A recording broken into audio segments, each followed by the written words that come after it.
Hey Toolerinos, I've got a little project here going with my son. We're trying to get this chain hoist set up in his shop to help him lift heavy things up onto the workbench. And, you know, we're not lifting anything 1.5 tons, probably just a few hundred pounds, so I'm sure it'll work out just fine if it still works. We've never used one of these before, so we're looking into it. This is on the hook it says Crosley. I don't know if that's just the brand of the hook, because over here it says Coughing Hoist, Charlotte, North Carolina. And has instructions, says follow instructions. We have to look that up. But I want to open it up and see, make sure the grease inside isn't all caked up and keeping it from working properly. And there is a patent number, so I'll show you the patent. And we'll see what's inside, so hang on a sec. Alright, this may have been my first ever real use of the big boy, gigantic Phillips screwdriver. But the screws came off pretty easily. And let's see what's inside. Not too bad. The gears appear to have a kind of anti-seize style of grease, so it's still slippy and good on this side, so we'll close that back up and see what the other side looks like. Okay, so we got the other side off. It wasn't too difficult. There's a seal and a gasket, but it all seemed to come off nice with no difficulties. This side also looks fine as much as we can see. To get in any deeper would require more effort, and I'm thinking since these two outer parts seem to be fine, I'm going to assume the inside is as well. But this bit does have this little ratchety thing, and it is more or less dry. There's no visible grease in there, so we're just going to add some grease to it and put it back together and hang it up, try to use it. Hey Toolerinos, here's a little shop tip. When you're reassembling something, especially something that's aluminum, and you want to be very careful not to cross-thread anything, you start going backwards while applying a little forward pressure. You hear that? When you hear that noise, you know you've passed the thread start and it's dropped into place. You'll feel it in the screwdriver. Then you can go forwards and be sure that you're not going to cross-thread it. Okay? Hey Toolerinos, mission accomplished. We got the chain hoist hooked up back in my son's new shop. So I know it says it's 1.5 tons capacity, but he's only going to be lifting things maybe 500 pounds or less.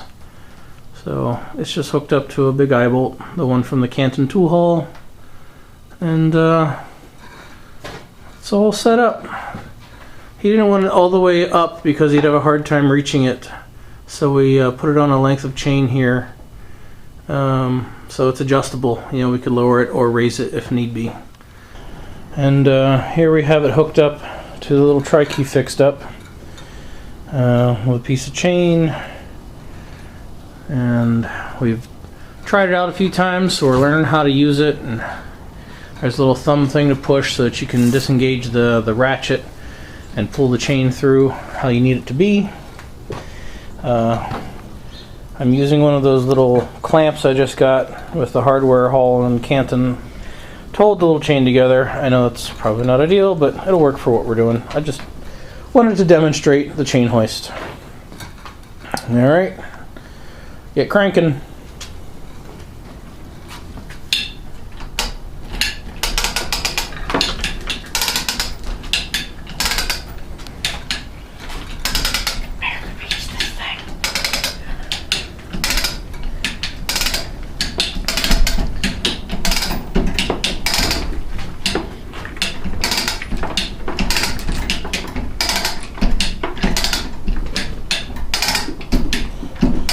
And it's off the ground.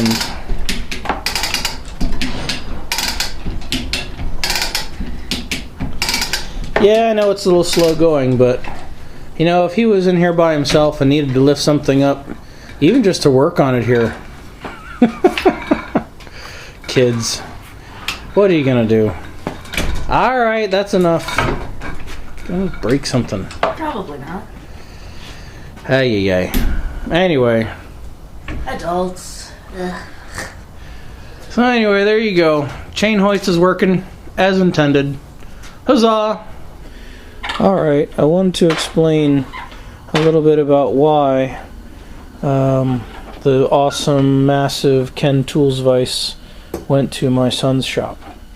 And that is because, you know, it is a magnificent vise, and I'm sure it will serve well. I'm not worried about using it. I'm not worried about it breaking. But this is the vise that I really use all the time in my shop. And it is pretty heavy duty. I'm going to kind of zoom in here. Lighting's not perfect, sorry about that. Meadville Vise Company Limited, Meadville, PA. And that company was bought and renamed, I think it was in 1905. So, I could be wrong, I'd have to review it. I may have been the Parker company that ended up with it, Parker Vices. And I just couldn't stand the thought of taking my 100-plus-year-old made in Pennsylvania vise off my workbench and replacing it with something made in China. It just can't. Just can't happen, you know. I wish this had an anvil space, you know. The other one is superior to this in its functionality, but it's not coming in here and replacing this. Just not going to happen.